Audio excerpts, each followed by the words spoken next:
No final dos anos 80, eu era um adolescente viciado em filmes de terror e ficção científica. Filmes como O Enigma do Outro Mundo, O Exorcista e Um Lobisomem Americano em Londres me faziam viajar e ter calafrios de medo. Minha cidade, situada no interior do Rio Grande do Sul, oferecia-me apenas a TV aberta como acesso a esses filmes. Porém, em um sábado de verão, minha vida e meu entendimento do sobrenatural seriam transformados para sempre.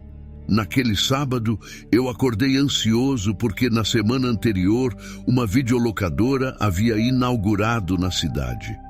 Para mim, era um evento épico, mas para o resto da cidade não era nada demais, pois minha cidade não se importava muito com essa cultura. A videolocadora havia sido instalada a poucas quadras da minha casa, mas havia um problema. Para chegar lá, eu precisava passar por um matagal sombrio, cercado por eucaliptos. Eu costumava inventar histórias macabras sobre o local para assustar meus amigos, mas muitas dessas histórias eram relatos que meu avô me contava.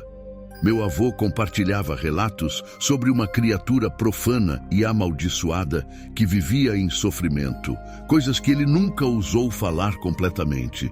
Meu avô era um homem descrente de tudo, mas sempre me contou isso com cautela e temor, sempre me orientando a jamais entrar naquele matagal.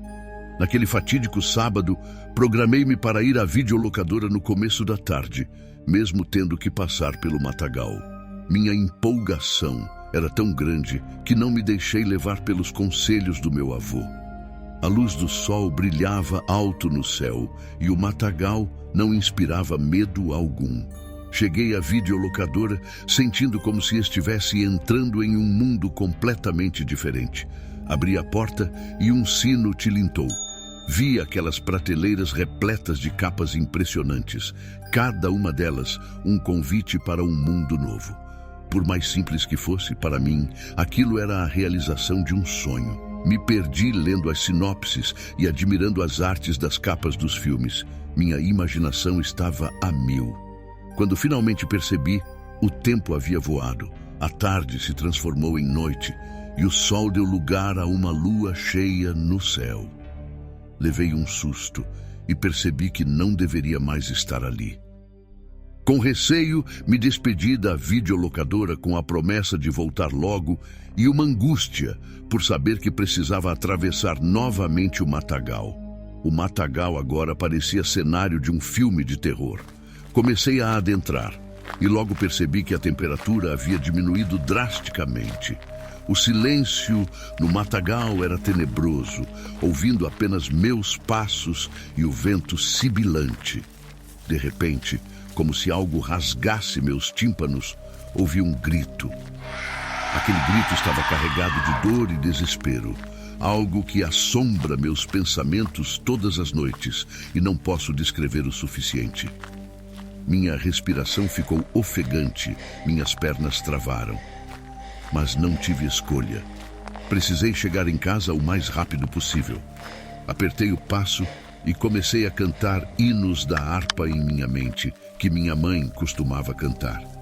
Quando estava prestes a chegar no final do matagal, senti como se uma presença pesada estivesse me perseguindo. Esse sentimento foi seguido de um rosnado denso e intimidador. Muito relutante, com o coração cheio de medo, porém curioso, me virei para ver o que era. Apenas 2 brilhos amarelados na escuridão. Levei algum tempo para perceber que eram olhos. Aquele olhar penetrava em minha alma. Aos poucos, a criatura começou a sair das sombras e se apresentou sob a luz da lua cheia. Sua pele dilacerada, ainda vertendo sangue, dava a entender que ela havia sido atacada por algum animal. Me perguntava que animal teria feito aquilo, mas hoje acredito que ela mesma havia feito. O porquê eu não sei. A criatura me encarou por mais alguns instantes e emitiu um uivo. Aquele som ecoou por todo o matagal. Logo após, a criatura simplesmente desapareceu nas sombras. Tive um pico de adrenalina e minhas pernas correram mais rápido do que jamais corri. Entrei em meu quarto e me cobri com o cobertor mais pesado que tinha no armário, como se aquilo pudesse me proteger do que acabara de ver.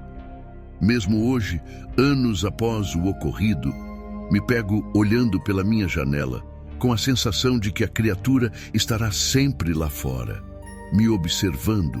Esse medo nunca me deixará. E aquele grito ainda ecoa em minha mente, como um lembrete constante do desconhecido e do terror que espreitam nas sombras.